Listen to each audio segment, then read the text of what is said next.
Jehová rugirá desde Sión y dará su voz desde Jerusalén, y temblarán los cielos y la tierra. Pero Jehová será la esperanza de su pueblo y la fortaleza de los hijos de Israel. Y conoceréis que yo soy Jehová vuestro Dios, que habito en Sión, mi santo monte, y Jerusalén será santa, y extraños no pasarán más por ella. Amén. Pueden acomodarse.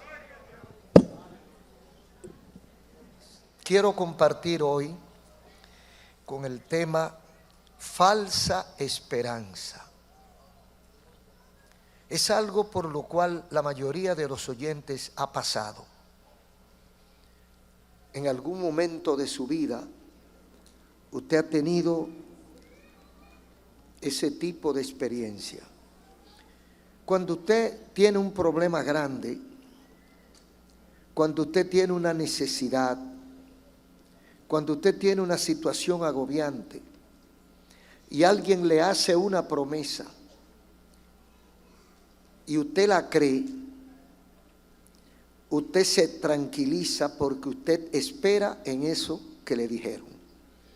A eso le llamamos tiene esperanza. Si me bajan el sonido un poco, se lo agradezco. Hay varias definiciones en cuanto a la esperanza. La primera que tenemos es el estado de ánimo en el cual se cree que aquello que uno desea o pretende es posible, por lógica o por fe. O sea, ante la eventual posibilidad de que mi necesidad sea suplida, yo adquiero esperanza. A veces esa esperanza está basada en una promesa bíblica y le llamamos fe. A veces esta esperanza está basada en un razonamiento lógico. Entonces, por algún cálculo que yo hago, digo, esto no puede durar para siempre, esto tiene un fin y esto se va a resolver. Y entonces ya yo quedo en un estado de esperanza.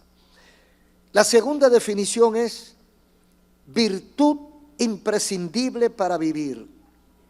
La esperanza es lo último que se pierde. Y dice la gente, mientras se respira, hay esperanza. O sea, es una fuerza sin la cual no se puede vivir. El que pierde la esperanza lo pierde todo. Todo el que está vivo tiene algún tipo de esperanza. Y en tercer lugar, la esperanza es una virtud teologal que junto a la fe y el amor, dice fe, esperanza y caridad o amor, son la base del ejercicio cristiano y sin la cual no hay posibilidad de caminar en la voluntad de Dios o hacia Dios. Si no tenemos esperanza en lo que Dios ha prometido, es igual que si no creemos. Porque lo que se espera es lo que se cree. Si no creo, no espero. Lo que quiere decir que para tener esperanza, también debemos tener fe. Advertimos que el mundo, la mayoría de la gente vive como en una especie de letargo, como de poca esperanza o sin esperanza. Y por eso pasan muchas cosas lamentables que a veces nosotros no tenemos explicación. Entonces, desde ese punto de vista, pensamos que la gente, el mundo, la sociedad, los seres humanos, tienen tres tipos de reacción ante estas verdades. Estamos hablando sobre el tema la falsa esperanza. Entonces, la gente ante la esperanza tiene tres reacciones. No importa que sea un analfabeto o que sea un intelectual, que sea un rico, que sea un pobre, no importa de dónde sea, en qué punto geográfico esté ubicado. La gente tiene tres reacciones generales ante la esperanza. Lo primero son aquellos que no tienen esperanza. Viven aburridos, cansado, solitario, disgustado, pelean con cualquiera por cualquier cosa, intranquilo, sin motivo para vivir. ¿Qué hago yo vivo? Como dice algún proverbio viejo, todo le hiede y nada le huele. Inconforme con la vida, inconforme con el país. Usted lo encuentra protestando. Lo único que saben es protestar. Hay mucha gente aquí en la República Dominicana, hay mucha gente así, que le gusta protestar. Cuando hay algo agradable, lo pasan por alto. No lo comentan, no lo disfrutan, lo dejan pasar. Pero cuando hay algo anormal, ese es el tema. Usted sabe las cosas lindas que hay en la República Dominicana. Usted sabe las cosas buenas que hay en República Dominicana. Una de ellas es la hospitalidad. Una de ellas es la afabilidad, el carácter de la gente de aquí. Usted está en una parada de metro o de autobús o lo que sea, o en un parque. Usted se sienta en un banco donde hay una persona o dos. O usted está esperando un autobús y hay otras personas. Y no dura 5 minutos para que entablen una conversación. Y si usted va en un viaje por 1 o 2 horas en un autobús, cuando usted llega al sitio que vaya, usted sabe la vida de 4 o 5 de los que están ahí.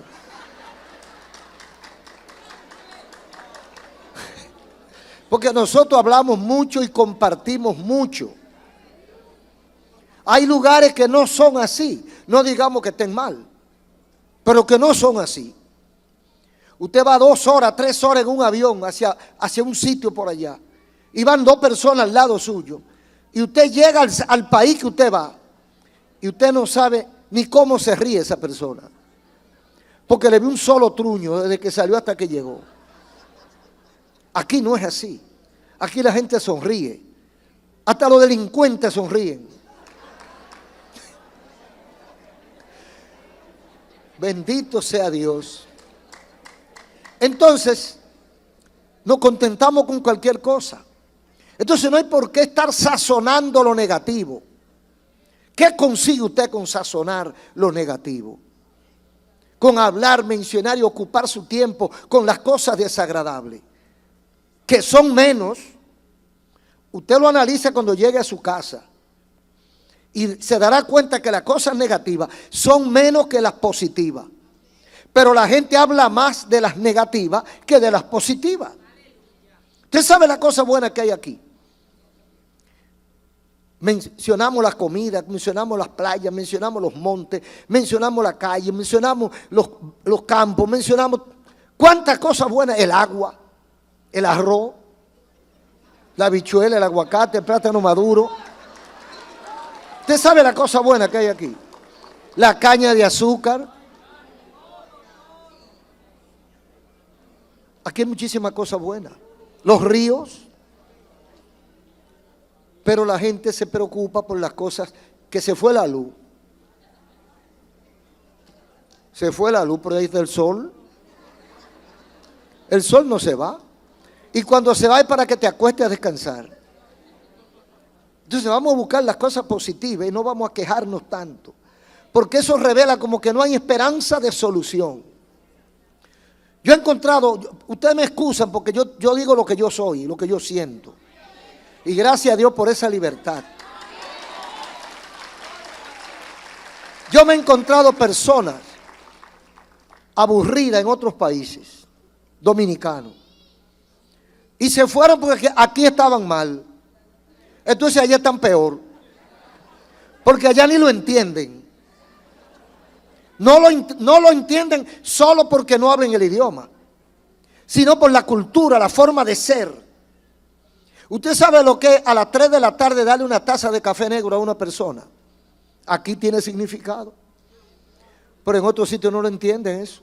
Café, a esta hora. Negro, puro. No, chico. Dame un jugo. Entonces nosotros tenemos que valorar esas cosas y sobre esas cosas gozarnos.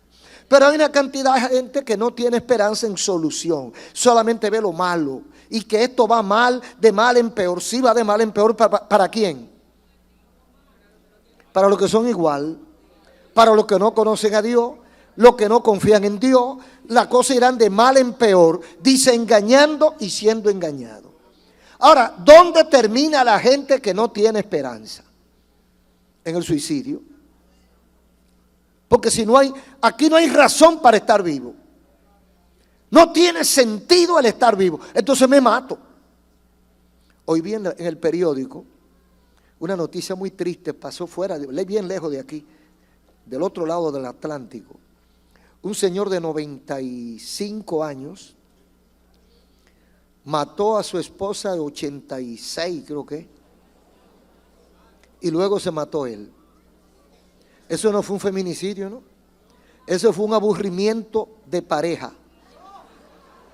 Ambos llegaron a la decisión, ¿qué hacemos vivos? Ellos se sentían maltratados por los hijos. Imagínese usted una persona llegando a los 100 años. ¿Qué esperanza de mejoría tiene? ¿Cuál es el panorama, el horizonte de una persona de 96 años que los hijos lo maltratan y que está cansado de vivir de la caridad pública? Entonces, me imagino, no lo dice el periódico, pero me imagino que ellos llegaron a un acuerdo. Tú me matas y después te matas tú, le dijo la mujer. Y él lo hizo y se fueron. Perdieron la esperanza.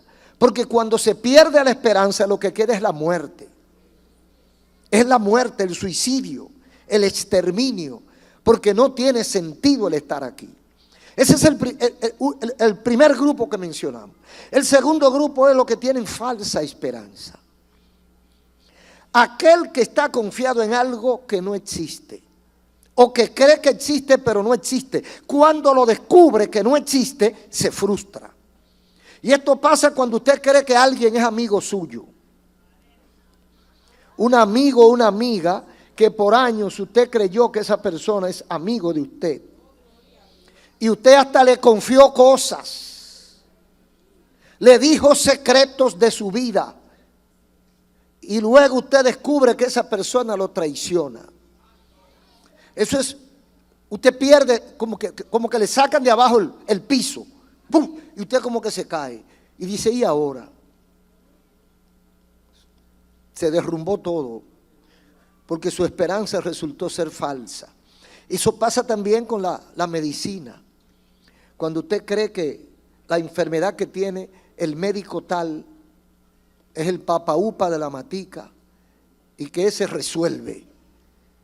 Y usted va donde él y después que él chequea, examina, hace estudio, averigua, dice, mira, no puedo hacer nada. Usted se desploma. Le dice, la esperanza mía era usted. ¿Y ahora qué yo hago? Falsa esperanza frustra. La falsa esperanza frustra. Entonces, a veces son promesas. Eso se da mucho en política. En los regímenes y sistemas políticos. Mire cómo están los fracasos al detalle. Cuando nosotros estuvimos en la universidad y en los tiempos de estudiantes, estamos hablando de finales de los 60 y los 70, había una imagen de revolución, una esperanza. Los pueblos de América hablaban de la revolución.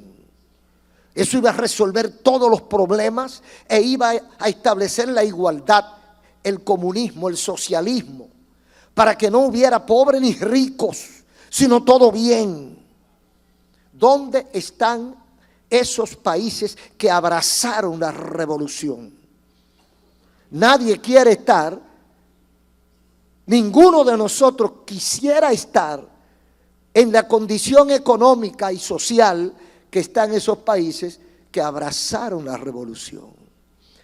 Falsa esperanza. Cuando usted cree en un político, cuando usted cree en un régimen político, usted está echando su esperanza en un zafacón. Cuando lo va a buscar ni siquiera lo encuentra. No podemos confiar en esas cosas. Esas cosas fracasan. Así que por experiencias anteriores está confirmado que no existe el resultado deseado que prometen estos falsos de la esperanza. Entonces la gente termina en frustración, en desencanto total. Y el tercer grupo son los que tienen una esperanza garantizada. Objetivo seguro porque ya ha sido probado. El tercer grupo son aquellos que vivimos felices, que estamos tranquilos con seguridad de que no hay razón para tener miedo.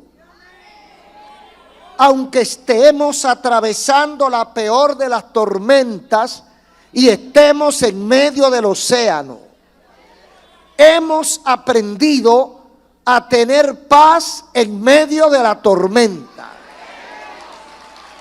Bendito el nombre de Jesús. Ese grupo de personas, independientemente de fortuna económica o no, porque no es lo mismo tener dinero que tener esperanza. No es lo mismo ser rico que ser feliz. Ser feliz es ser feliz. Y la felicidad no depende de ninguna de esas cosas. La felicidad se siente adentro y se recibe de arriba. Para nosotros ser felices, necesariamente tenemos que ubicar nuestra esperanza fuera de los límites humanos. Como dijo Cristo, allí donde la polilla y el orín no corrompen, y donde el ladrón no mina ni hurta. O sea, cuando yo dependo de una fuente segura, de una fuente inalcanzable por los malignos, cuando mi esperanza está puesta más allá de la maldad del hombre, de la traición, del odio, de la envidia, del egoísmo, de la enemistad, cuando mi esperanza está más arriba, yo soy feliz. Entonces puedo vivir tranquilo. Por eso los hombres de Dios y las mujeres de Dios vivimos en paz. Pero nos ponemos en las manos de Dios. Nos colocamos, como dijo el salmista en el 91, nos colocamos bajo el abrigo. Si no te colocas debajo del abrigo, no puedes tener esperanza segura. Puede tener esperanza falsa o no tener esperanza. Pero para tener una esperanza garantizada y vivir feliz, tranquilo y confiado, tienes que colocarte debajo de la sala del Altísimo. Y esto no cuesta mucho dinero. Esto cuesta un esfuerzo. Esto cuesta una decisión. Como dice el coro, he decidido seguir a Cristo. He decidido, eso no fue que me lo impusieron, no fue que alguien me lo ordenó. Tú tienes que seguir a Cristo. No es eso. Es que yo, como ente pensante e inteligente, yo descubrí que lo que estaba haciendo, que lo que ofrece el mundo, tiene una vida corta y traicionera. Entonces yo necesitaba buscar algo seguro y lo encontré en Cristo Jesús. ¿Y cómo lo encontré en Cristo Jesús? A través de su palabra. Leyendo la Biblia encontré la medicina de mi alma. La medicina del alma no la fabrican en laboratorios. La medicina del alma no la inventan los científicos, los químicos. La medicina del alma solo está en una sola farmacia. Mira el recetario aquí. Este es el recetario. Y la farmacia está arriba. Cuando usted la pide, se la mandan por el internet de Dios. Gloria a Dios. ¿Será posible que alguien en la vida pueda vivir sin esperanza? Yo pienso que es imposible. Dura muy poco tiempo. Una persona que no tiene esperanza no recuerdo dónde fue que leí, pero leí en algún lugar, creo que de Canadá, de unos médicos que hicieron unos amplios estudios y llegaron a la conclusión que la persona en el hospital, hospitalizada, persona diagnosticada con enfermedades importantes, si esas personas logran tener esperanza, el 80% se levanta de la cama. Mire, cuando usted va al médico, fíjese cómo, mire cómo que esto funciona. Usted va al médico, usted se siente bien, usted está sano. Y el médico le dice, no, ¿cómo tú te? No, yo me siento perfecto. Pues, vamos a chequearte. Y el médico lo chequea y se queda con la cara arrugada. Vamos a hacer este estudio, esta resonancia. Y cuando encuentra, el médico se pone bronco y dice, oye, ¿qué pasa, doctor? Bueno, yo he encontrado algo raro aquí. Yo encuentro que tú tienes un tumor en el hígado y que hizo metástasis y que tú te quedas poco tiempo de vida. Esa persona que estaba haciendo alarde de que estaba bien y se sentía bien y que estaba fuerte, ¿cómo se pone? Se desploma, pierde el gozo, pierde la estabilidad, le cambia el rostro, hasta el color de la cara le cambia, hasta el cabello le cambia, porque perdió la esperanza de vivir. Cuando se pierde la esperanza, se pierde la vida.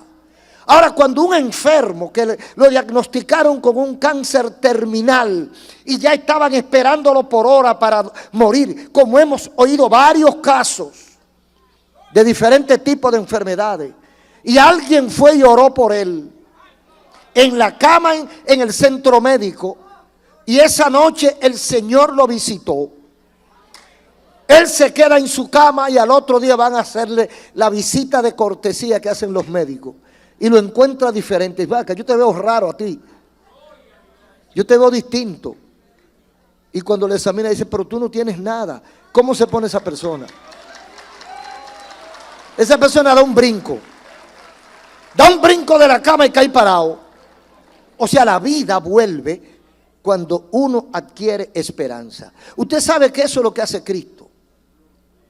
Cuando usted está perdido social o espiritualmente, cuando ya usted cree que no hay esperanza de vida, de paz, de tranquilidad para su alma, cuando usted se siente ser la basura peor del mundo, y alguien se le acerca y le dice, el Señor te ama, tú eres un hijo de Dios. Esa persona se levanta, abre los ojos.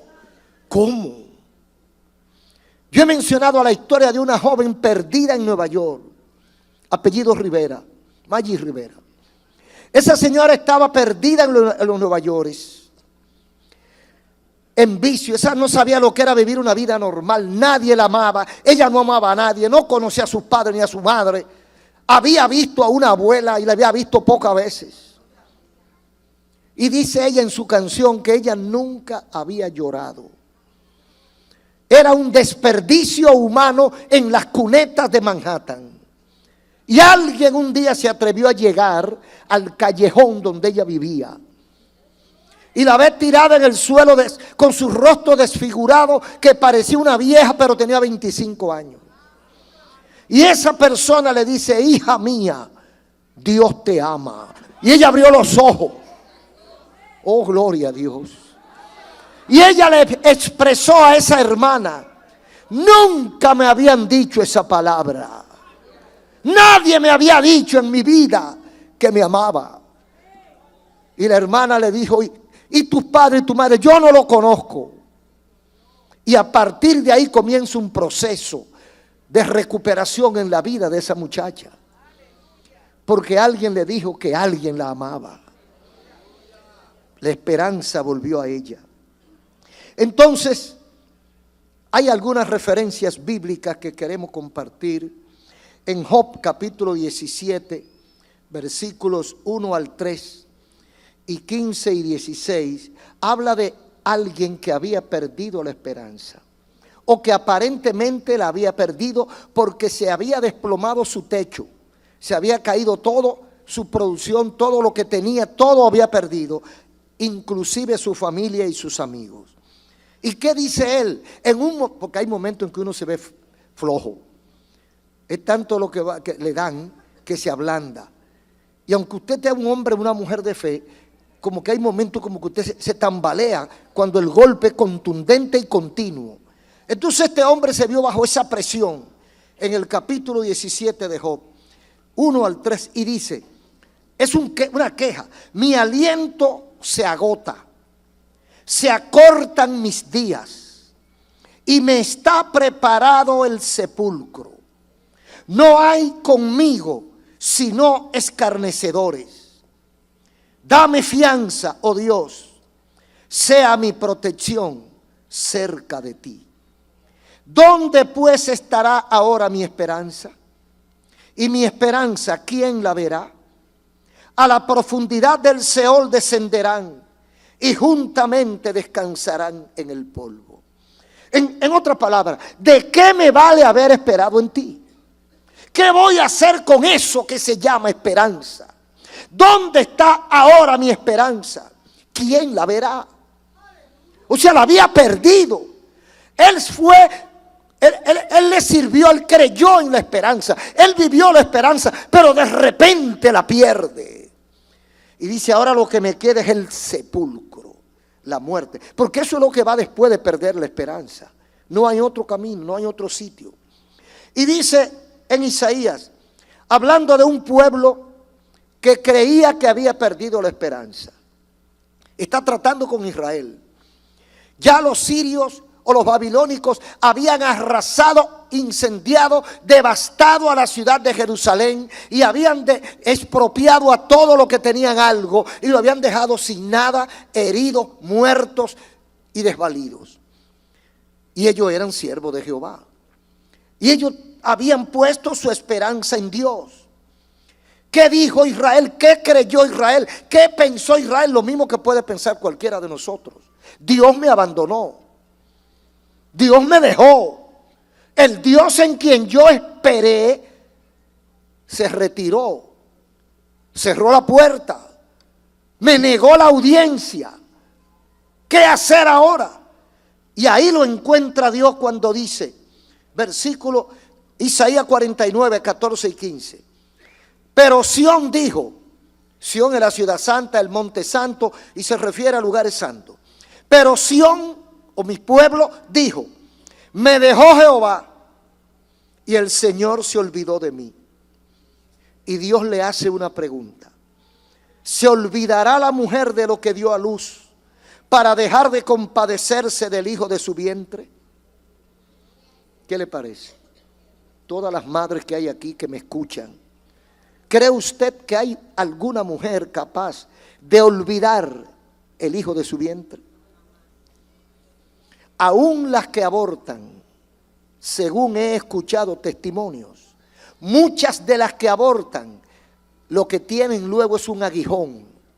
Porque ese niño que abortaron jamás se sale de su mente y hasta de su corazón. Se aburren y hay algunas que han llegado a quitarse la vida. Porque la amargura, el dolor, las punzadas que recibe por la vida de su hijo que ella mató, no la dejan vivir. Y hay algunas que se han suicidado. Porque no es posible que una mujer olvide el hijo de su vientre. Es cuestión natural. No lo dice el médico, no lo dice el maestro, lo dice el fabricante. Dios lo dice. Es imposible que la mujer olvide el hijo de su vientre. Sin embargo, una situación remota, dice el Señor, aunque ellas lo olviden, aunque olvide ella, yo nunca me olvidaré de ti. Una hipótesis prácticamente imposible. Aunque la mujer olvide a su hijo, aunque aparezca una mujer animalesca, bestial, que sea capaz de olvidar el fruto de su vientre, aunque eso ocurriese, lo segundo no va a ocurrir. Yo jamás te olvidaré. O sea, tú has pecado y tu pecado te ha venido encima. Tu pecado te ha alejado de mí. Y cuando el pecado aleja a uno de Dios, lo aleja de sus favores, de su protección, de su cuidado, de su ayuda. Cuando uno está fuera del alcance de la misericordia, o no del alcance de la misericordia, sino fuera del refugio, el diablo tiene luz verde para abrirle fuego. Entonces Dios le dice: ustedes pecaron, ustedes se apartaron, se salieron del cauce, pues el agua no le llegó, pero yo no me olvido de ustedes. Eso me lo dice a mí, se lo dice a usted, se lo dice a aquel que me escucha, amigos y hermanos. Por lejos que tú estés, por mal que estés, aunque hayas violado los mandatos divinos, aunque te hayas equivocado 1.000.000 de veces, Dios no te olvida. Dios te tiene presente. Bendito el nombre de Jesús. Ahora hay un resultado cuando tenemos la esperanza bien colocada. Fíjese lo que se dice de un rey en segundo libro de Reyes 18. Aquí es el caso de un rey. Cuando se habla de un rey no se habla de cualquier persona. Los reyes tenían y tienen todas las posibilidades en sus manos. Los reyes tienen todos los recursos en sus manos. Son la primera figura de su país. Entonces, cuando hablan de un rey, no están hablando de cualquier persona, pero es una persona. No es cualquier persona, pero es una persona. O sea, de carne, hueso y sentimiento. Dice Isaías 2, segundo Reyes 18, 5 al 7. En Jehová Dios de Israel puso su esperanza. Ni después ni antes de él hubo otro como él entre todos los reyes de Judá. Porque siguió a Jehová y no se apartó de él, sino que guardó los mandamientos que Jehová prescribió a Moisés. Y Jehová estaba con él a donde quiera que salía y prosperaba. Eso está bonito, ¿verdad? A la gente le gusta la última parte. Ese es el evangelio del siglo XXI. La última parte de aquí. Usted ve que los mensajes que gustan, que la gente aplaude, y la iglesia para sentirse cómodo, es cuando usted le dice que tú estás bien, tú eres un niño lindo de Jehová, el Señor está contigo, te va a bendecir, todo lo que tú hagas te va a salir bien, no importa lo que sea, ni cuando sea, ni donde sea. El Señor, porque tú eres princesa y tú eres príncipe. ¡Ay! Pero cuando nos dicen, la mayoría de la gente le gusta que lo alaben, que lo ensalcen. Pero cuando le dicen tienes que arrepentirte, tienes que humillarte, tienes que ayunar y orar, tienes que dejar de hacer un paquete de cosas que tú haces, tienes que entregarle tu carácter a Cristo, tienes que ser más humilde, entonces arrugan la cara. Aquí dice: y Jehová estaba con él a donde quiera que salía y prosperaba. Pero ¿qué había hecho este hombre? Dice la parte anterior del versículo: en Jehová Dios de Israel puso su esperanza. ¿En cuál está la nuestra? ¿En quién tenemos nosotros nuestra esperanza? ¿En quién hemos creído nosotros? ¿En el sueldo, en el dinero, en la herencia, en el fondo, en la fortuna de mi abuelo o en la que tengo en el banco? ¿En quién yo he creído? ¿En lo que me prometió el político que quiere llegar a la presidencia? ¿En eso es que yo estoy confiado? No, este rey no había confiado ni en Babilonia, ni en Asiria, ni en ninguno de los países poderosos de ese tiempo. Dice: en Jehová puso su confianza. Se distinguió entre los reyes. Fue diferente a muchos, porque dice aquí que él era único, no se parecía.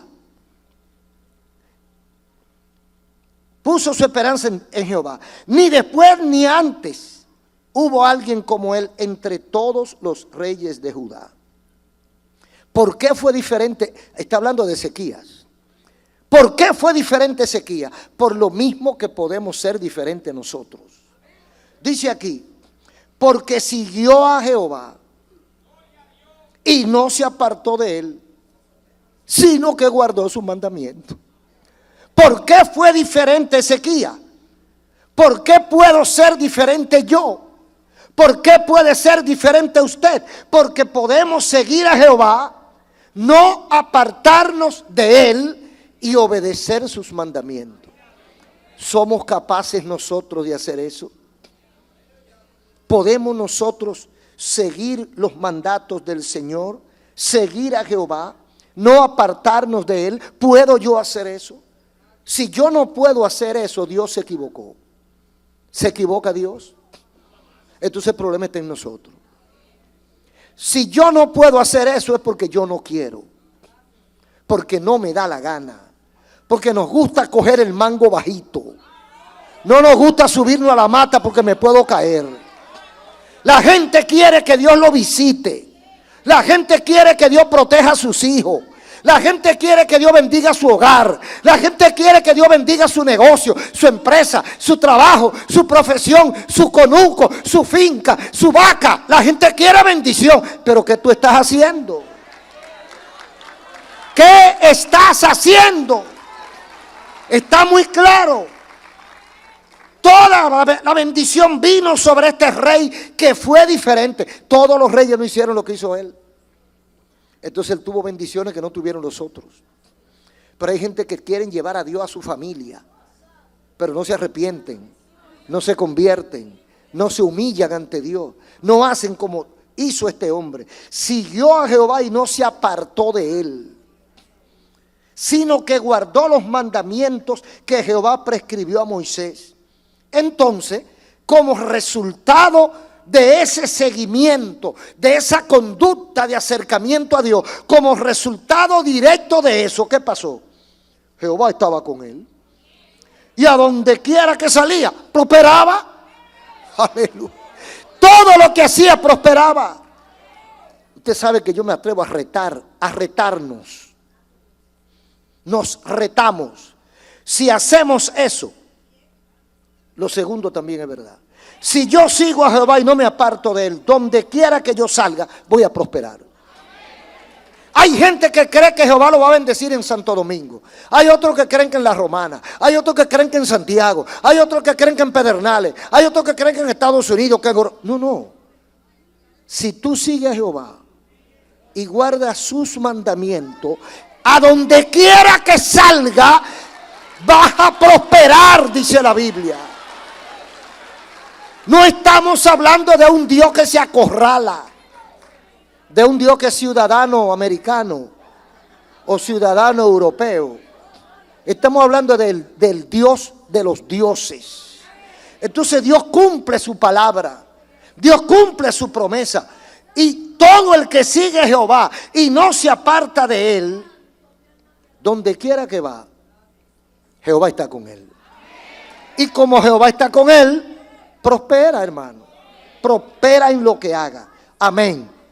Aquí hay una advertencia sobre la falsa esperanza. En la hora cero. Porque la gente cree que no va a llegar la hora cero. La gente vive muy campante, muy sonriente, creyendo que todo se va a quedar como está. Y que las cosas seguirán caminando bajo el control de los humanos. Ojalá fuera así para algunos.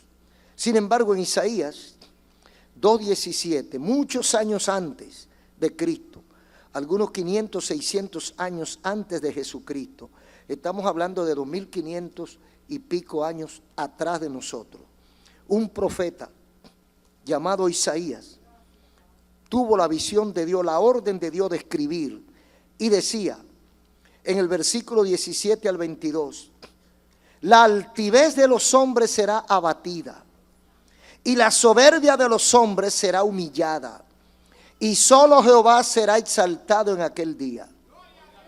¿Con quién está hablando? Está hablando con la gente que tiene su esperanza en la gente. La gente que tiene su esperanza en la ciencia. No, la ciencia va a resolver esto. Bueno, la ciencia ha resuelto muchas cosas. Hace calor, tenemos aire. La ciencia produjo que en vez de calor, aquí haya aire, gloria a Dios.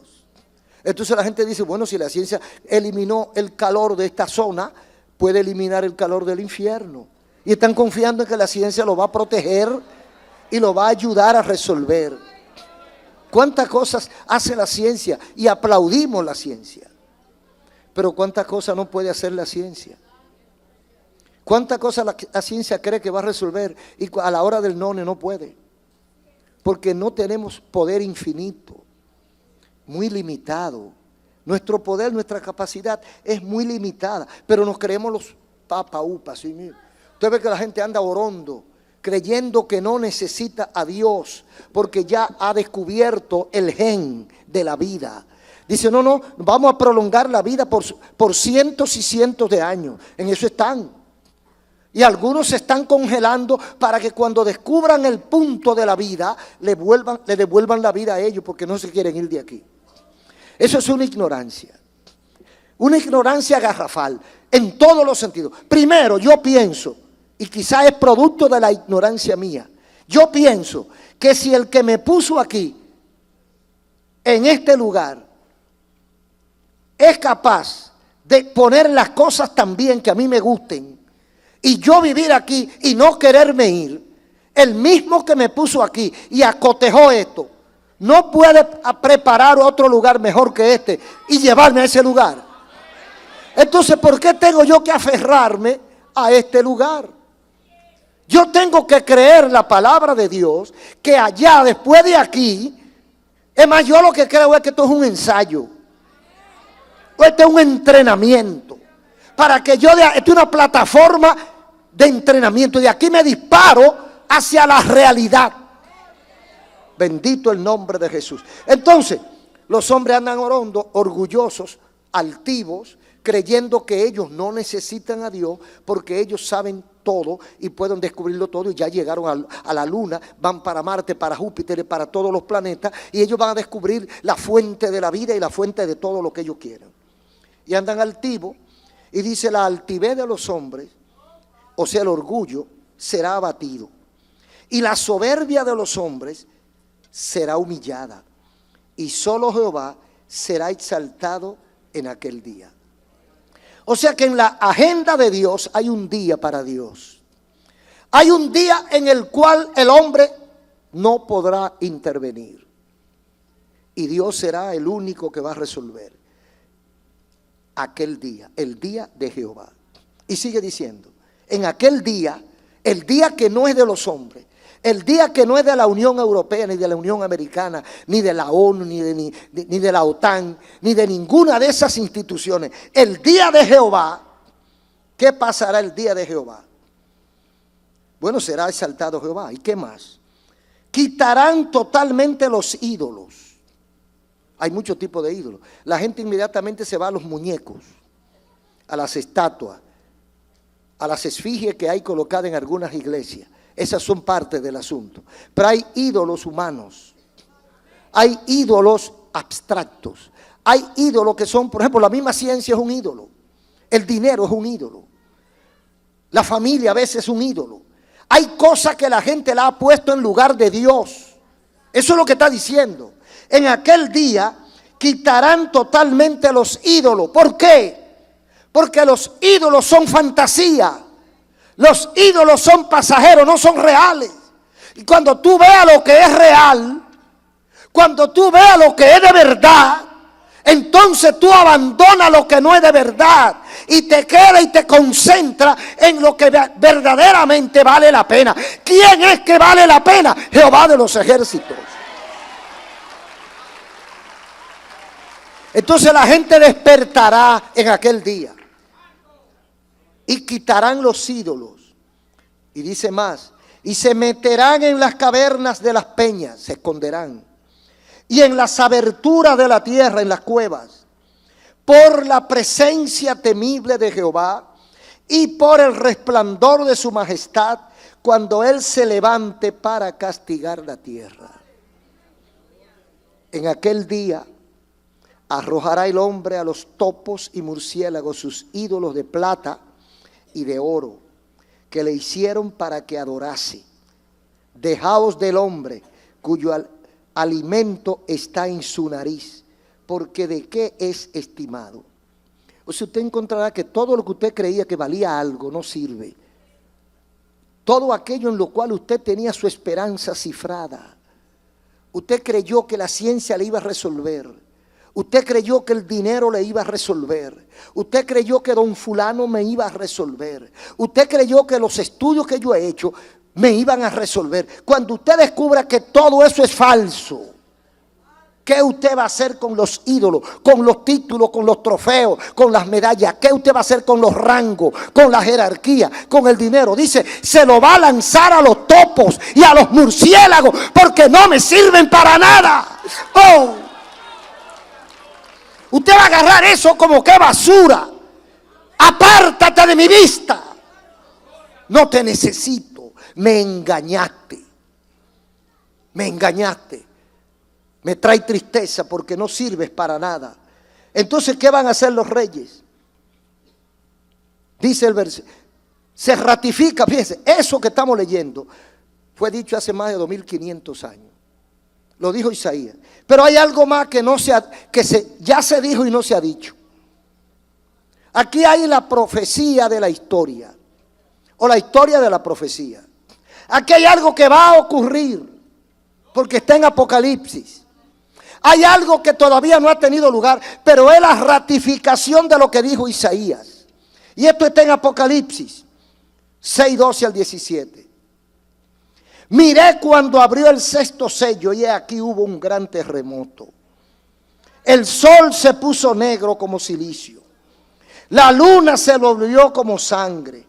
Las estrellas del cielo cayeron sobre la tierra. El cielo se desvaneció como pergamino que se enrolla. Y todo monte y toda isla se removió de su lugar. Y los reyes de la tierra, los grandes, los ricos, los capitanes, los poderosos, todo siervo y todo libre, todo igual, porque aquí todo el mundo es igual.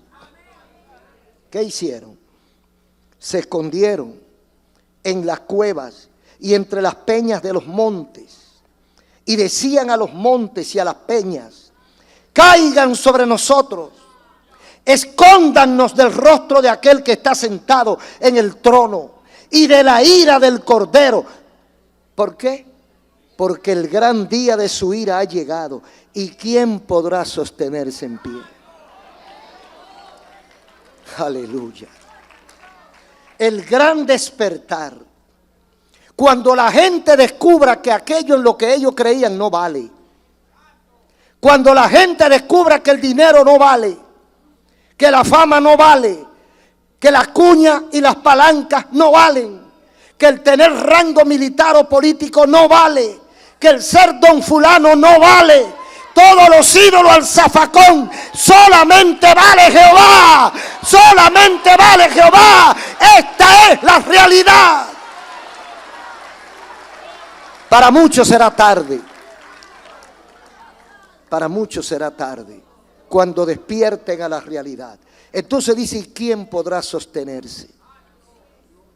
Si de todo lo que tú te agarras son ramas secas, y se va abajo.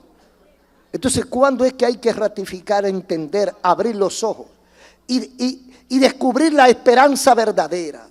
Porque la gente vive como en una nebulosa, como en una nube, en un humo, creyendo cosas que no tienen fundamento, creyendo cosas creadas por ellos mismos. Las cosas valen de acuerdo al valor que usted le da. Ah, que el oro vale mucho. ¿Y por qué vale mucho el oro? ¿Usted se lo come? ¿Por qué vale mucho el oro? Porque es bonito.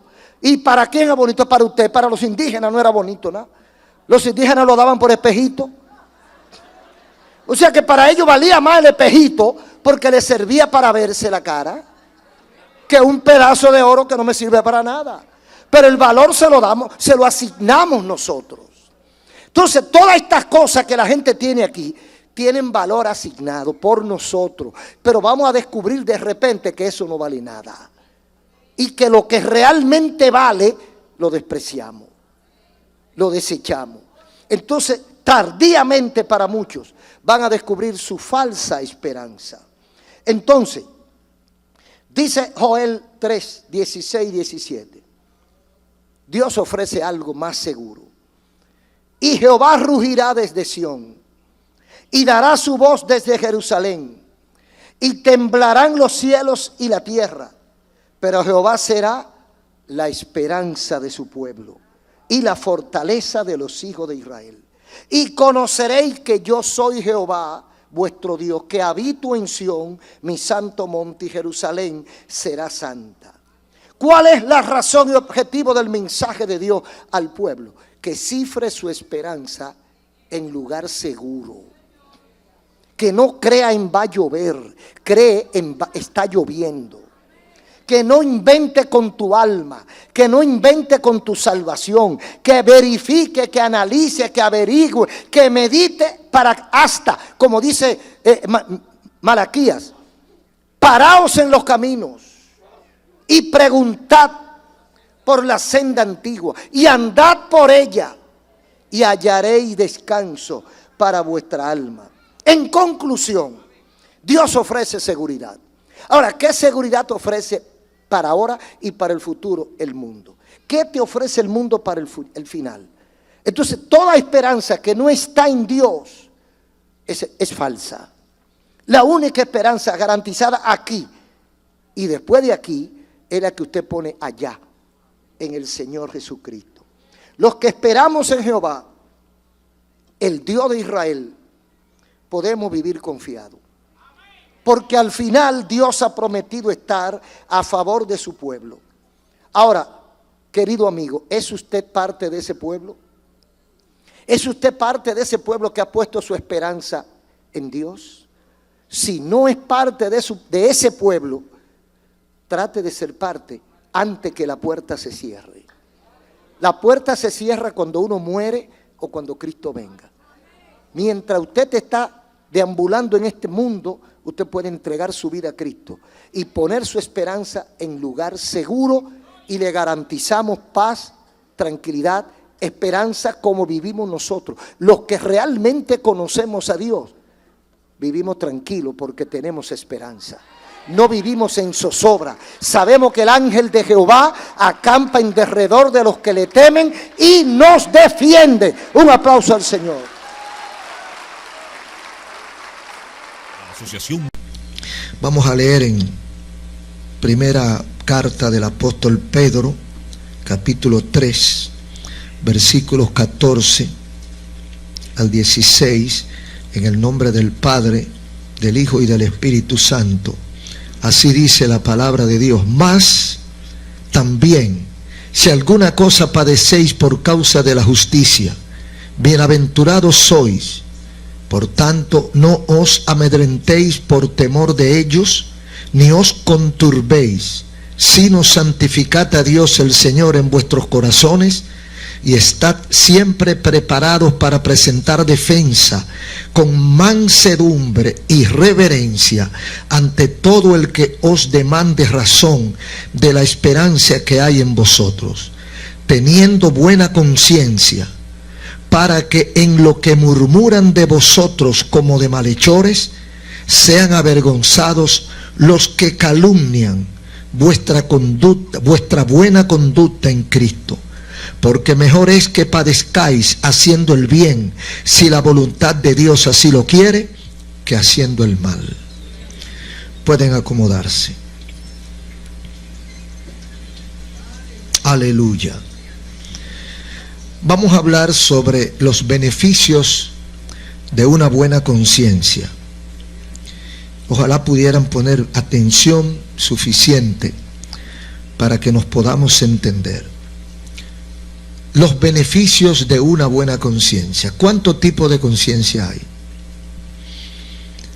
¿Cuántos de los que están escuchándonos tienen conciencia? ¿Y cuántos no tienen? A veces decimos que alguien es consciente y a veces decimos que alguien es inconsciente. A veces cuando una persona está cometiendo un error, un peligro, por ejemplo, alguien que está caminando encima de algo que se está al caer, pero él no lo sabe, uno dice, pero él no tiene conciencia del peligro que corre. Muchas veces hemos oído decir, esa persona no tiene conciencia, está maltratando a un niño, está cometiendo alguno de esos exabruptos que se cometen con mucha frecuencia.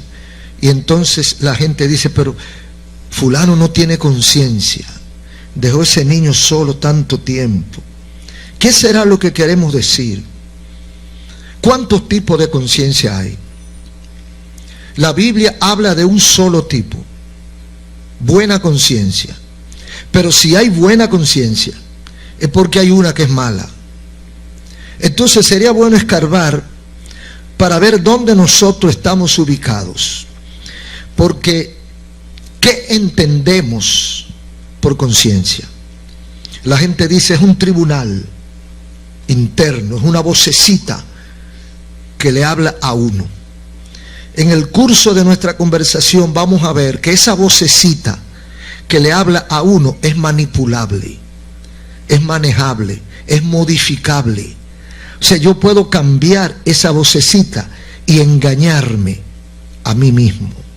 Entonces cuando decimos, ¿qué entendemos por conciencia? A veces, no, que es un tribunal. Pero imagínense, el tribunal tiene fiscal, tiene abogado defensor, tiene juez. O sea que el tribunal tiene 3 elementos básicos para poder hablar. Entonces el juez escucha a la defensa y escucha al acusador y tiene que, en su íntima convicción, como dicen ellos, yo no sé qué tan íntima sea, ellos se retiran y en su íntima convicción llegan a una conclusión y lanzan una sentencia. Entonces la conciencia no es tan tribunal, porque ese tribunal puede tener sus bemoles. Por ejemplo, ¿tienen conciencia los niños? Esa es una pregunta capicúa. ¿Tienen conciencia los niños al nacer? ¿Cuándo llega la conciencia? ¿Cuándo nosotros adquirimos lo que llamamos conciencia? Hay mucho tipo.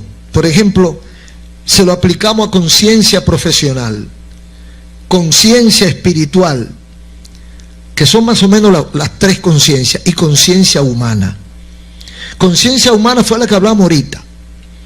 Personas que no tienen afecto, que maltratan, no tiene conciencia. Pero hay otra que es una conciencia profesional. Hay 3 médicos especializados en X disciplina y usted se va a operar con uno. Tiene que operarse de eso que ellos son especialistas. Usted va a buscar el más consciente. ¿Y cuál es el más consciente? El que más sabe, el que más ha estudiado. ¿Cuál es el más consciente?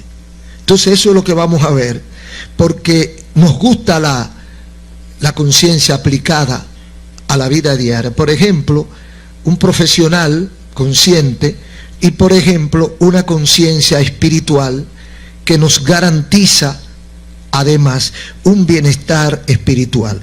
Cuando nosotros hablamos de la conciencia, estamos hablando por lo menos de 3 elementos, desde mi punto de vista, que ni soy psicólogo, ni parapsicólogo, ni psiquiatra, ni filósofo, sino un humilde lector de la Biblia que saca conclusiones a la luz de la palabra de Dios y de los acontecimientos.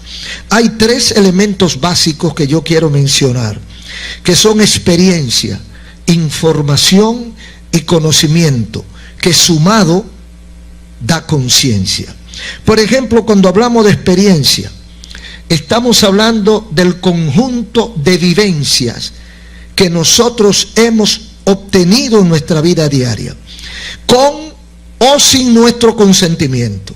Porque hay acontecimientos que ocurren en nuestra vida, independientemente de que yo diga sí o que yo diga no. Usted se enferma, usted no decidió enfermarse, Usted se enfermó porque usted está en la tierra y aquí hay muchísimos virus. Pero eso fue un acontecimiento que tuvo usted. Pero ese acontecimiento lo lleva a una experiencia. Usted se enfermó, los médicos no encuentran qué es lo que tiene, o si lo encuentran no hayan medicina para él, o la medicina que le aplican no funcionan. Entonces usted fue a un campo y había una vieja. Y esa vieja sabe mucho. Y lo llevaron a usted donde esa señora que sabe mucho. Ah, no, es cuando ya lo oyó. ¿Qué es lo que tú te sientes? Ah, no, eso es tal cosa.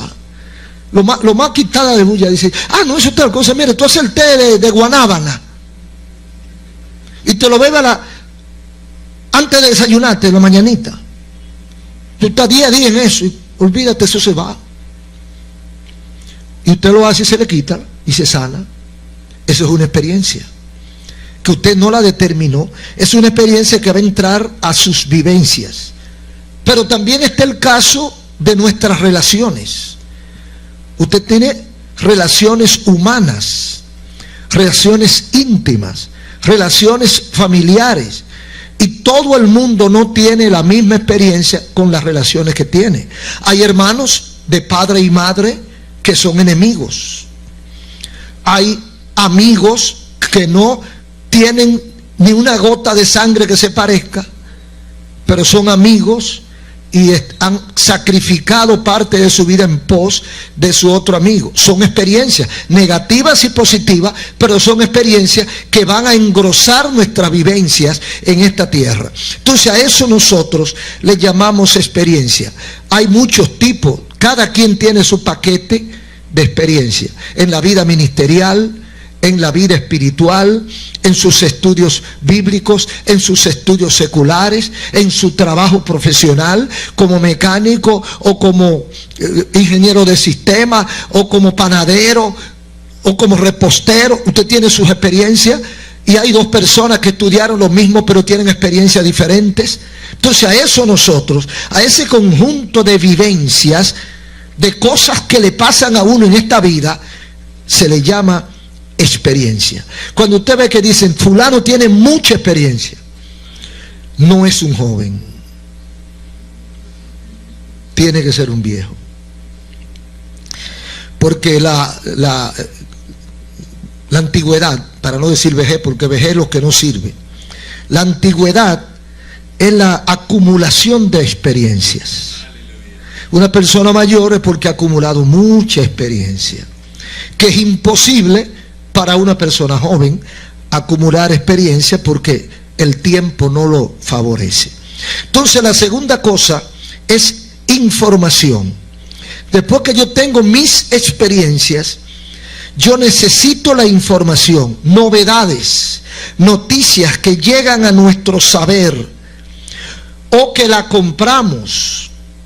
Porque hay muchas cosas que nos llegan a nosotros porque nos llegan. Usted se para ahí y alguien pasa y le dice, mira, ¿tú sabes lo que pasó allí? Usted no sabía, pero va a saber ahora. Eso es una información.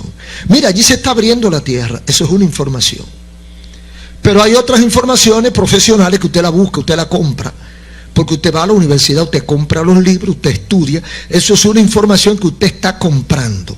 Entonces la segunda cosa que nosotros entendemos como importante, buscamos la información, estudiamos la información, nos llega la información, aunque nosotros no estemos ahí, viene de lejos. Ah, no, que explotó una bomba en Irak. Eso es una información que llegó. Yo no estaba ahí, pero ya tengo la información. Entonces, después de estas dos cosas, de las tres que nosotros decimos que forman la conciencia, después de la experiencia y la información, entonces viene la prueba, que yo le llamo el conocimiento, cuando incorporo esas experiencias y esas informaciones a la realidad. Yo tengo la información, pero no más. Yo tengo la experiencia, pero no la estoy usando. Entonces yo cojo la experiencia y por mi experiencia hay informaciones que yo desecho. Por mi experiencia hay informaciones que yo la cultivo.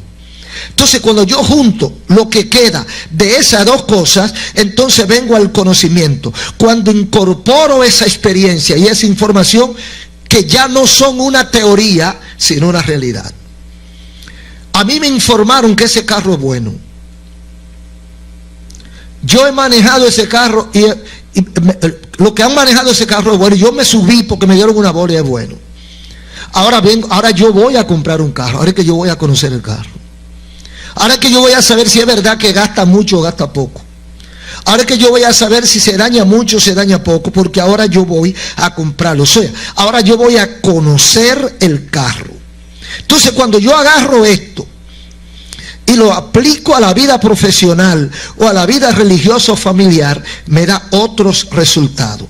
La conciencia se forma de la experiencia, la información y el conocimiento. Si no tenemos esas tres cosas, no hay conciencia. Por eso no puede el niño nacer con conciencia, porque no tiene conocimiento, porque no tiene experiencia, porque no tiene información. Está acabado de llegar y todo lo que está llegando para él es totalmente nuevo. Por lo tanto, no puede haber una conciencia.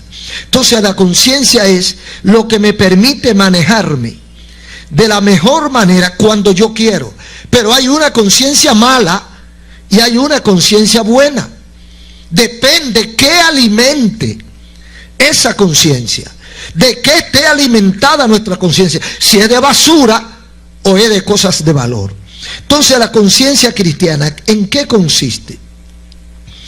Nacemos en el mundo secular, en el mundo físico. Nacemos sin experiencia, sin información, ni conocimiento. Y en el mundo espiritual nacemos sin experiencia, sin información y sin conocimiento de Dios. Eso no existe en el mundo. Entonces, cuando usted va a ingresar a la vida cristiana, para usted tener una conciencia cristiana, tiene que pasar los mismos tres pasos. Fíjese, y quizá ustedes ya han practicado esto. Por ejemplo, la experiencia. Una situación milagrosa, un sueño, una visión. Hay personas que están aquí porque soñaron algo, se asustaron y cogieron para la iglesia. Hay personas que están en la iglesia porque tuvieron un mal rato con una enfermedad, se vieron al borde de la muerte y alguien fue y le dijo: el Señor te va a sanar, pero tú tienes que servirle. Le oraron, se sanó y le gustó. Entonces, es una experiencia muy positiva, milagrosa, una visión, algo escalofriante que le llegó a su vida. Hay gente que son testigos de cosas poderosas que han pasado en torno a su vida y han entregado su corazón al Señor. Hay gente que andaban haciendo todo lo que hace el mundo, divirtiéndose, gozando de la vida, hasta que tuvieron un encontronazo con Jesús. Recordemos el caso, por ejemplo, de Saulo de Tarso, un caso muy conocido en la palabra de Dios. Este hombre no había tenido un encuentro con Dios, pero este hombre tuvo una experiencia. Esa experiencia, nada agradable en el momento para él, porque hay experiencias que no son agradables.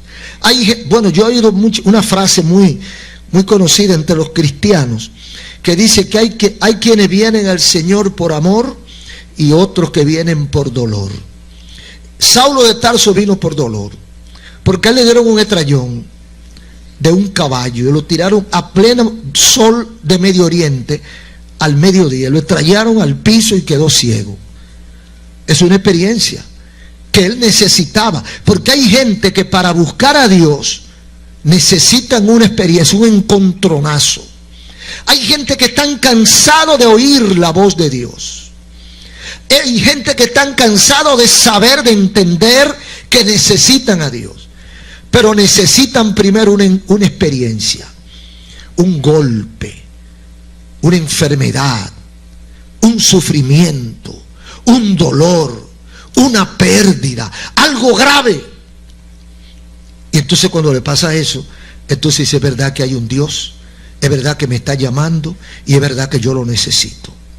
Entonces se acercan a Dios por esa experiencia.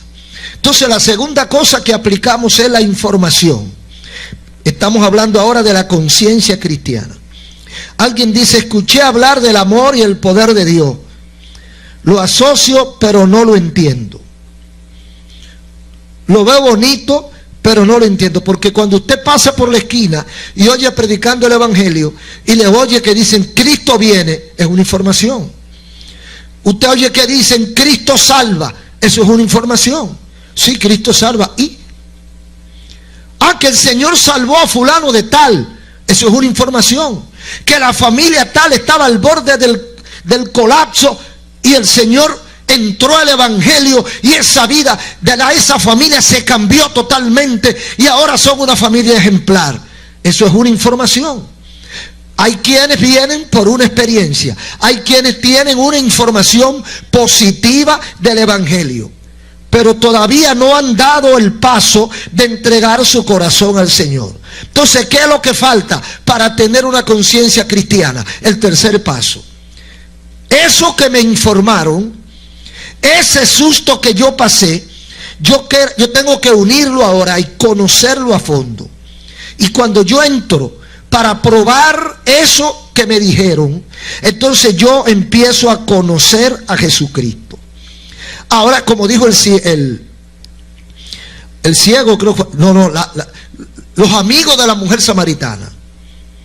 La mujer samaritana va, que era una mujer de la calle, va esa mujer y le dice a los amigos: he encontrado un profeta, he visto esto y esto. Es una información que ellos la manejaron, pero como que le interesó. Y como ellos habían tenido experiencias espirituales que parece que no le habían satisfecho, como mucha gente, han tenido experiencias espirituales o religiosas, pero se han quedado igualitos.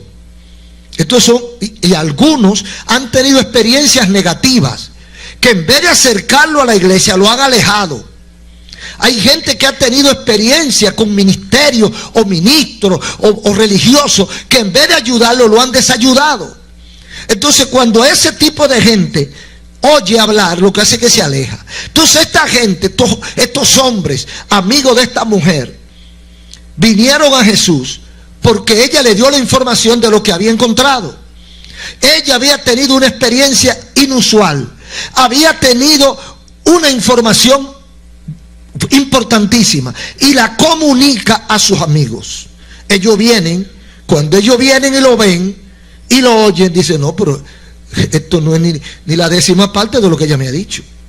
Ella se quedó corta con lo que dijo. O sea, vieron que Cristo era mucho más de lo que ella había dicho. Entonces, ¿qué le dijeron?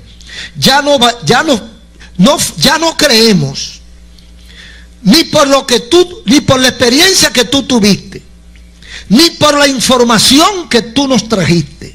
Ahora creemos porque lo hemos conocido. Porque una cosa es que alguien oró por usted y el Señor lo sanó.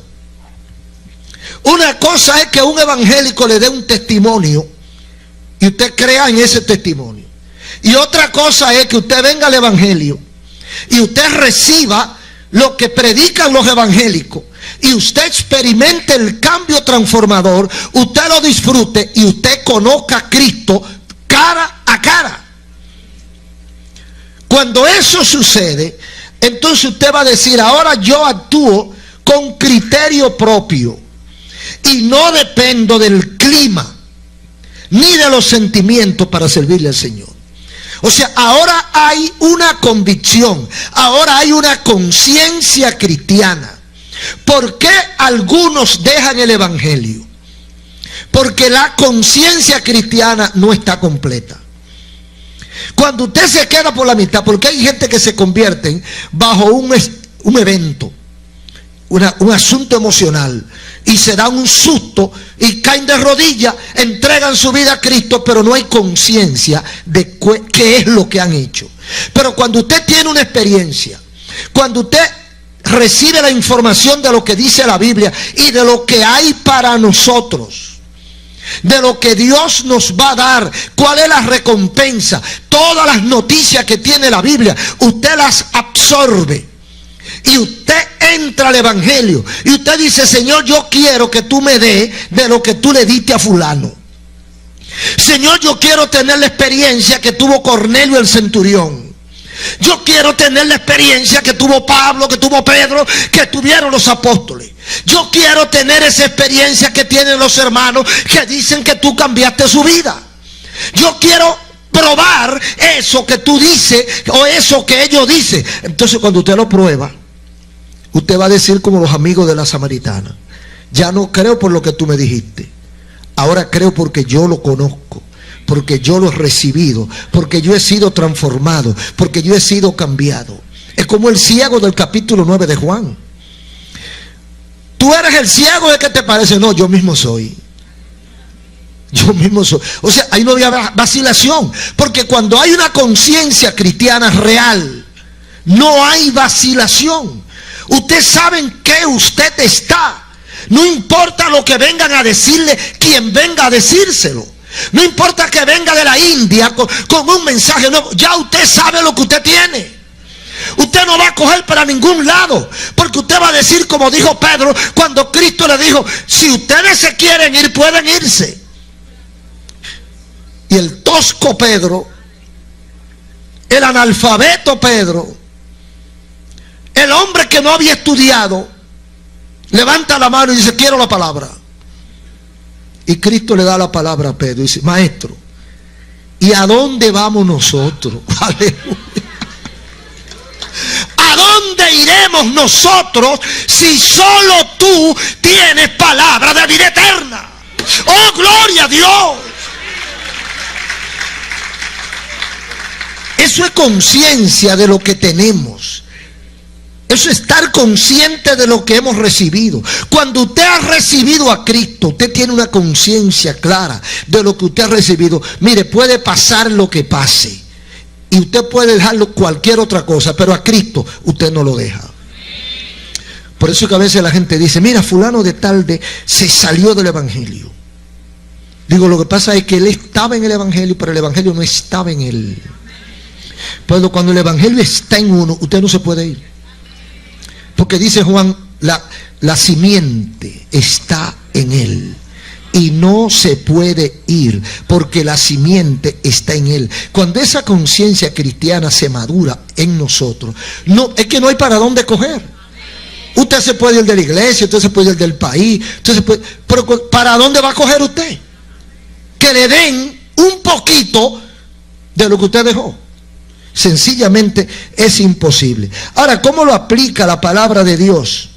¿Cuál es la importancia de la buena conciencia? Fíjese, como dice como lo arregla el apóstol Pablo en el capítulo 24 del libro de los Hechos, versículo 11 al 16, el apóstol Pablo frente a Félix, el gobernador, dice: pero esto, en los Hechos capítulo 24, versículos 11 al 16, así dice la palabra: como tú puedes cerciorarte, está hablando Pablo, no hace más de 12 días que subí a adorar a Jerusalén, y no me hallaron disputando con ninguno, ni amotinando a la multitud, ni en el templo, ni en la sinagoga, ni en la ciudad, ni te pueden probar las cosas de que ahora me acusan. Pero esto te confieso, que según el camino que ellos llaman herejía, así sirvo al Dios de mis padres, creyendo todas las cosas que en la ley y en los profetas están escritas, teniendo esperanza en Dios, la cual ellos abrigan, de que ha de haber resurrección de los muertos, así de justos como de injustos. Y por esto procuro tener siempre una conciencia sin ofensa ante Dios y ante los hombres. A Pablo lo están acusando de sedicioso, de revoltoso, de que había creado un tumulto, que estaba creando problemas, pero eran calumnias para destruirlo. Cuando él le habla a Félix que tiene conocimiento cabal de la ley de los judíos y del comportamiento y de la fe de los judíos, cuando Pablo está hablando, dice: tú sabes bien cómo yo me he comportado y que yo no soy capaz de esto y de esto y de aquello. Entonces es cuando Pablo dice que por esto procuro tener siempre una conciencia sin ofensa ante Dios y ante los hombres. O sea, yo sé lo que estoy haciendo, porque el cristiano es sobrio, no ebrio. El cristiano tiene dominio propio. El creyente sabe dónde pone los pies. El que tiene una conciencia clara, una conciencia cristiana, no se anda equivocando. Medita cada paso que va a dar. Cuando llegamos a este nivel de una conciencia cristiana, empezamos a cosechar los beneficios de una estabilidad emocional y espiritual. Cuando nosotros no le permitimos al diablo que maneje nuestra conciencia, porque esta conciencia se alimenta desde afuera. Nosotros somos lanzados ante una posibilidad o ante una serie de posibilidades. Todos somos entes humanos especiales aquí en este planeta Tierra. Todo el mundo tiene la misma probabilidad. Todo el mundo se puede perder, todo el mundo se puede salvar. Todo el mundo puede triunfar, todo el mundo puede fracasar. ¿Por qué todos no fracasan y por qué todos no vencen? Porque no todo el mundo aplica los mismos métodos. ¿Y por qué no aplican los mismos métodos? Nuestra conciencia se alimenta de experiencia, de información y de conocimiento.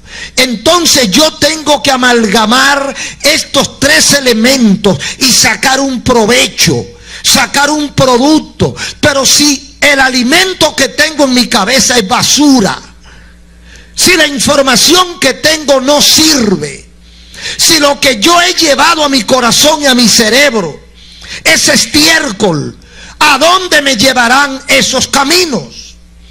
Si las experiencias que yo he tenido son experiencias de vicio, experiencias de adulterio, fornicación, traición, desamor, odio, enemistades, de eso está creada mi conciencia. Y por eso hay gente que mata a otro y se queda inmutable, porque tiene conciencia, pero una conciencia maldita, una conciencia maligna, una conciencia envenenada, una mala conciencia, que es lo que la Biblia dice. Pablo le está diciendo: por esto procuro tener siempre una conciencia sin ofensa ante Dios. Es decir, una conciencia cristiana correcta, una conciencia que no entre en conflicto con la voluntad de Dios. Porque cuando yo a lo malo le digo bueno y a lo bueno le digo malo, esa es una conciencia cauterizada, dañada. Porque ¿cómo yo voy a chocar con lo que Dios ha establecido? ¿Cómo yo voy a negar los principios que le dieron origen al mundo y a nosotros? Pero cuando yo hago eso, lo hago tranquilo porque mi conciencia está dañada. No tengo una conciencia que sirve. Y esa conciencia está dañada porque se alimentó de basura y de veneno. Ahora, cuando yo alimento mi conciencia con buena palabra de Dios, con buenos principios, con valores familiares. Usted no ha visto hijos que no quieren saber de sus padres. ¿Y quién le dice a un hijo normal que no ame a su papá y a su mamá? Si tú no quieres a mi madre y a mi padre, no me quieres a mí. Es más, hay parejas que se han divorciado por eso, porque uno de los dos no quiere saber de la familia del otro. Y no hace mucho me dice alguien que le dijo, acabado de casar, le dice a la esposa, dice: mira, porque tuvieron un conflicto, esos conflictos se dan mucho, los conflictos de la nuera y la suegra, y eso es como que muy común. Entonces tuvo un conflicto la recién esposa con la mamá, y le dijo: mira, vamos a ponernos claro desde el principio. Esa es mi mamá. Siempre ha sido ella mi mamá. Y será mi mamá hasta que nos vayamos de esta vida. Así que trata de llevarte bien con ella. Porque yo dejo cualquier cosa por mi mamá. Eso en este tiempo suena cascafónico. Porque las teorías nuevas son diferentes. Por eso el mundo está como está. Porque no hay respeto, ni hay valores, ni hay referentes que valgan la pena. Entonces ya para mucha gente una mamá es un trapo, un cualquier cosa. No, pero la gente que tiene una conciencia clara, que se le enseñaron valores en el hogar, se le enseñó a amar a papá y a mamá y a respetarlo, esa gente pone a sus progenitores en el lugar que le corresponde. Ahora, si no lo criaron sus progenitores, si se crió con una madrastra, si se crió por allá botado, si se crió con alguien que le pagaron para que lo críe, y esa persona lo envenenó, esa persona introdujo informaciones negativas, contrarias a la verdad, en la cabeza de ese niño. Cuando ese niño llegue adulto, va a ser una conciencia dañada, y por lo tanto puede hasta abusar de sus padres, y se queda tranquilo, porque no hay conciencia. ¿Por qué no hay conciencia? O hay conciencia, pero una conciencia maligna. ¿Por qué ese tipo de conciencia? Porque eso fue lo que se alimentó. ¿La computadora es mala o es buena? Depende de lo que usted le introduzca. Depende de los programas que usted le ponga. ¿Es buena o es mala? ¿Sirve o no sirve? Así somos nosotros. Si nosotros inyectamos al niño mala palabra vas a ver. Si nosotros enseñamos al niño buenos modales, respeto, eso mismo va a reproducir. Pero ¿qué es lo que se está haciendo? A los niños que lo crían las tablets, la computadora, el internet, que lo crían las películas, porque papá y mamá no tienen tiempo de criar a sus hijos. ¿Qué le están alimentando en su mente, en su cerebro desde que está pequeñito? Eso que le están alimentando lo van a reproducir en pocos años. Entonces usted va a decir, ese muchacho, ese hombre no tiene conciencia. ¿Por qué no tiene conciencia? Porque tú no le diste conciencia. No puede tener conciencia. Tiene que ser un indomable, tiene que ser un indolente, tiene que ser un abusador, porque la conciencia que tiene es maligna. Entonces la Biblia habla de una buena conciencia. Mire cómo le dice el consejo que le da Pablo a su hijo Timoteo. En 1 Timoteo 1, 18 al 19. Dice, este mandamiento, hijo Timoteo, te encargo para que conforme a las profecías que se hicieron antes en cuanto a ti, milites por ellas la buena milicia, manteniendo la fe y buena conciencia, desechando la cual naufragaron en cuanto a la fe algunos. O sea, repito la última parte, manteniendo la fe y buena conciencia, desechando la cual naufragaron en cuanto a la fe algunos. O sea, hay gente que por no hacerle caso o no tener esta buena conciencia forjada a la luz de la palabra y el consejo divino, naufragaron en cuanto a la fe. Hay personas que están en la iglesia y no alimentan su alma. Hay gente que oye el evangelio y tiene información del evangelio.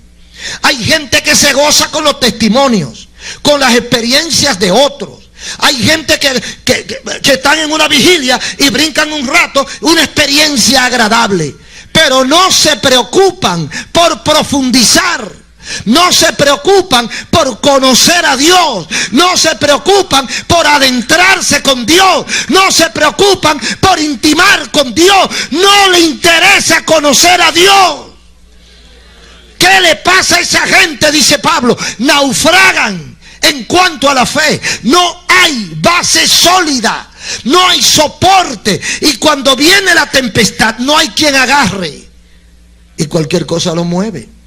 Cualquier cosa lo mueve porque le meten dudas en la cabeza y en cualquier momento cree que lo que es negativo es positivo y lo que es positivo es negativo, y le da lo mismo una cosa como la otra. Entonces Pablo aconseja a Timoteo este mandamiento para que conforme a la profecía milites por ella la buena milicia. O sea que hay que mantener una continuidad, hay que estar en el camino del Señor, alimentándose de la palabra de Dios. Usted no puede descuidarse porque el diablo introduce elementos foráneos, elementos malignos, elementos dañinos, contamina su mente.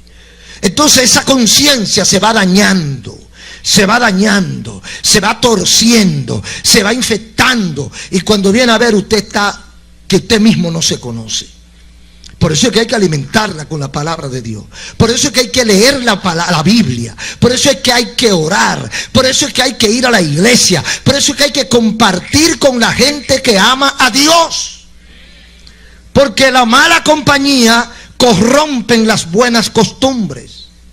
Usted es una persona modelo, un hombre, una mujer, pero sus amigos no lo son. Y si usted mantiene esa relación con esos amigos, tarde o temprano, usted se va a envenenar. Si usted no logra establecer límites, si usted no logra establecer sus principios por encima de cualquier elemento extraño, usted va a terminar siendo arrastrado por la fuerza, por las olas de este mar embravecido. Entonces, es lo que le dice Pablo a Timoteo: mantente, milita por ella la buena milicia, manteniendo, ¿qué cosa? La fe y buena conciencia, desechando esta, muchos naufragaron.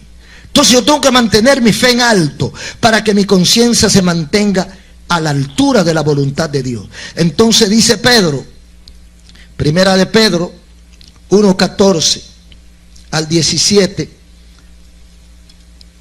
3:14 al 17, dice el apóstol Pedro lo siguiente: mas también, si alguna cosa padecéis por causa de la justicia, bienaventurados sois.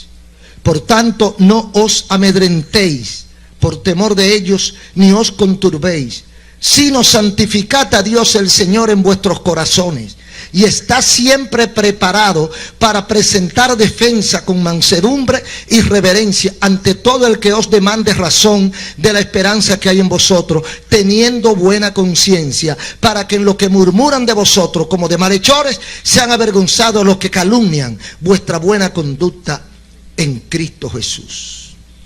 Los beneficios de una buena conciencia. El que está seguro está garantizado. El que tiene una buena conciencia cristiana, dice el apóstol Pedro, aunque lo calumnie, dice, ustedes pueden padecer por causa de la justicia. Pero el que tiene una conciencia forjada a la luz de la palabra de Dios, sabe lo que dice Pedro aquí: bienaventurados sois. Ustedes pueden ser atacados, pero tú sabes, tu conciencia te dice, ellos no tienen razón, tú tienes razón. Ahora, el comportamiento, la exhibición de tus sentimientos ante una contrariedad de calumnia y de odio y de falsos testimonios, ¿cuál es la respuesta de una persona que tiene una conciencia cristiana? Pelear, insultar, rebajarse al nivel del que lo está calumniando. No, no es eso lo que dice el apóstol Pedro. Dice otra cosa, en el versículo 14: porque también Cristo, porque mejor es que padezcáis haciendo el bien, teniendo buena conciencia, para que en lo que murmuran de vosotros como de malhechores sean avergonzados los que calumnian vuestra buena conducta en Cristo Jesús. Y dice el versículo 14: por tanto no se amedrenten por temor de ellos, ni se turben. Santifiquen al Señor en sus corazones y estén preparados para presentar defensa con mansedumbre y reverencia. O sea, yo no tengo que alterarme, yo no tengo que ponerme nervioso, yo no tengo que asustarme, porque yo estoy consciente de lo que estoy haciendo. Yo sé en quién he creído, yo sé dónde estoy, yo sé quién es mi Dios, yo sé para dónde voy, yo sé quién es el que está en contra de Dios y de mi palabra. Yo sé, yo conozco a Satanás. Hay una conciencia. Entonces, cuando yo tengo una buena conciencia, una conciencia cristiana, yo tengo estabilidad, tranquilidad. Yo no corro, yo camino. ¿Y por qué tengo que correr? Ni tengo que huir, ni tengo que correr. Porque el que huye es porque lo están persiguiendo, y el que corre porque se le hizo tarde. Entonces nosotros tenemos una buena conciencia y estamos tranquilos. Manejamos el mundo según la voluntad de Dios. No nos desesperamos, porque la conciencia cristiana me dice: tú estás en la mano del Señor. El Dios Todopoderoso está contigo. Ni la hoja de un árbol se mueve sin su permiso. cuando yo conozco a Dios y tengo mi conciencia plena en esta fe, en esta confianza, aunque tiemble la tierra, aunque se muevan los montes, aunque el cielo se oscurezca, aunque el sol se desaparezca, aunque no aparezcan las estrellas, yo sé en quién he creído. Oh, gloria a Dios. Pero a veces el comportamiento de ciertos pseudos cristianos nos dice a nosotros: ese no conoce a Dios. No lo conoce porque la conducta, ahí dice Pablo, buena conducta.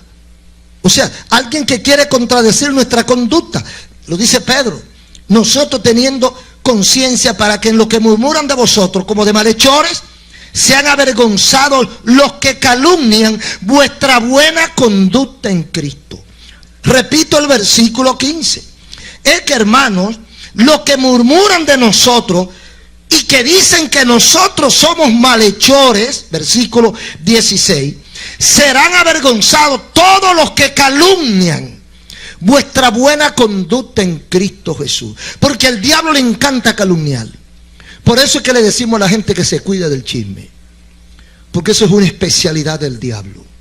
Usted sabe que el diablo desbarata una familia, desbarata una iglesia, desbarata una ciudad, desbarata una empresa sin tirar un tiro, con el chisme, solamente con la lengua, desbarata cualquier cosa. Entonces, eso son calumnias.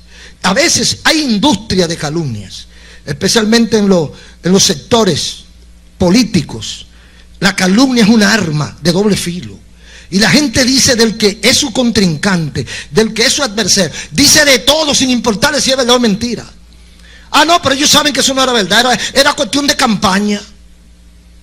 O sea, la calumnia se ha convertido en un instrumento de ganar votos. Eso no va con el que tiene una conciencia cristiana. Cuando usted dice fulano es así, porque usted tiene probado que fulano es así. Usted no puede hablar mentira. Usted no puede calumniar. Usted no puede mentir para destruir al otro. Usted no puede engañar al otro. Usted no puede traicionar. Porque eso desdice de nuestra conciencia cristiana. Entonces, cuando yo veo ciertos comportamientos, inmediatamente, aunque no hable, ya uno sabe frente a quién está. Porque la conducta habla de nosotros.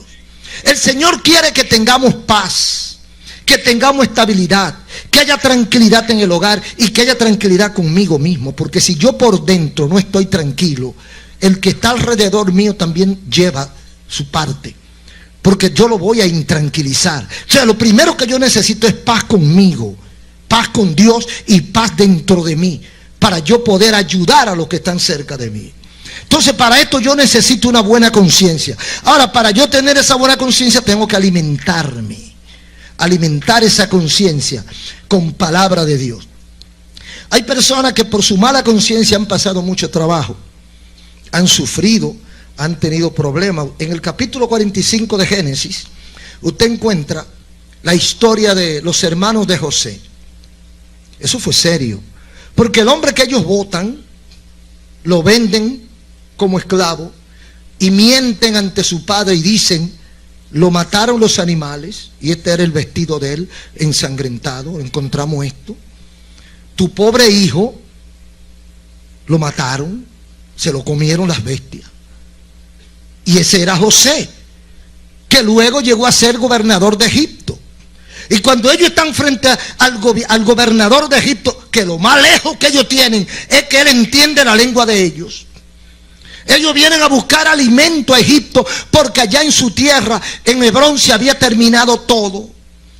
Lo más lejos que ellos tienen es que la persona que lo puede hundir o lo puede salvar es el muchacho hermano de ellos, que ellos vendieron por unas poquitas piezas de plata a unos mercaderes. Pero cuando ellos comienzan a tener situaciones difíciles, la conciencia comenzó. ¿Por qué comenzó a trabajarle la conciencia? El recuerdo de la experiencia que habían tenido y la información de que él estaba en Egipto y ellos sabían que lo habían hecho mal porque ellos tenían algo de información de la Biblia, y ellos, a la luz de la Biblia o de los pergaminos que había, a la luz del conocimiento de los hombres de Dios de aquel tiempo, ellos sabían que lo habían hecho no mal, pésimo. Entonces ahora la conciencia le está trabajando. Mire, esto nos está pasando sin saber que José era José. Esto nos está pasando por aquello que hicimos con nuestro hermano. Entonces, yo me imagino muchas mujeres que han abortado cuando ven un niño gritando. No lo dicen, pero piensan, así estuviera mi niño. Así o de 10 años, mira, así cumpliera 10 años mi hijo hoy. Y muchas cosas que le pueden traer a recuerdo. Entonces, hay una mala conciencia. Hay cosas que nos torturan por cosas, por experiencias negativas que hemos tenido. Ahora, cuando nosotros traemos todo esto a Cristo, cuando nosotros nos dedicamos al Señor, cuando nosotros dejamos caer todos esos pecados, cuando nosotros descubrimos que la culpa nos está matando, porque todo el que viene a Cristo tiene alguna culpa, pero hay gente que la culpa lo lleva a la sepultura. Se pegan un tiro o se ahorcan o se lanzan de un 5º piso porque no hayan nada que hacer con su vida, porque la culpa lo está matando. ¿Quién te puede quitar esa culpa? ¿Quién puede cambiar todos esos actos que tú hiciste y que te han dañado el alma? Solamente Cristo. Cristo quiere comenzar un proceso de renovación de tu conciencia. Cristo quiere limpiar tu interior. El Señor quiere sacar toda esa basura, todos esos trapos sucios que tú tienes en tu alma y en tu corazón, e introducir cosas positivas para cambiar tu conciencia y darte un nuevo corazón, darte una nueva oportunidad. Pero esto no lo puede hacer con un ungüento, ni con una penicilina, ni con una inyección que la vendan en la farmacia. Esto ni siquiera con una terapia. Esto solamente se logra con un encuentro con Dios y su palabra. Los beneficios de una buena conciencia. Para que tú te beneficies de la buena conciencia, tienes que tener la buena conciencia. Y la buena conciencia no te la dan en la calle, ni siquiera en la universidad. Te la da Cristo, porque por eso que dice la Biblia, que hay que nacer otra vez. Hay que nacer otra vez, le dijo Cristo a Nicodemo. O sea, tiene que desbaratar todo lo que tú has hecho y comenzar de nuevo. Desmontar todos tus edificios, desmontar todos tus conocimientos, desmontar todas tus experiencias y comenzar un proceso de vida nueva para que seas salvo. Sabemos que ha venido de Dios y Cristo le dice, el que no nace otra vez no puede ver a Dios. El que no renace otra vez, el que no se despoja de todo lo que ha pasado y comienza de nuevo, no podrá ver a Dios. Pero antes de ver a Dios hay otra cosa, la vida que estamos viviendo aquí. Hay gente que está viviendo una vida que no merece ser calificada, una vida desagradable, una vida infeliz, y no porque tenga dinero o porque no lo tenga, sino porque no tiene paz. Porque cree que todo el mundo es su enemigo, porque eso hay en su corazón. Como su conciencia está envenenada, él cree que las de los demás también está envenenada. Y en cada persona ve un enemigo. Y este me quiere matar, y este me quiere quitar lo mío, y este me quiere quitar del puesto. Porque hay una revancha permanente.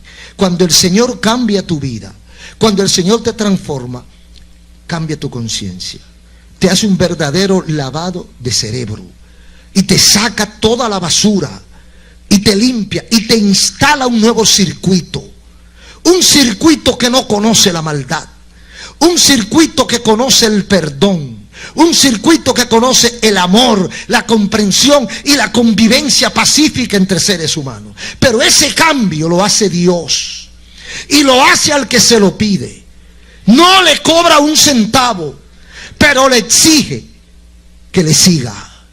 Todo el que está dispuesto a un cambio de vida, todo el que quiere tener paz, todo el que quiere vivir la vida que Dios dispone para nosotros, solamente tiene que dar un paso de fe. lo único que tiene que hacer, poner un stop a su vida, un paro, antes y después.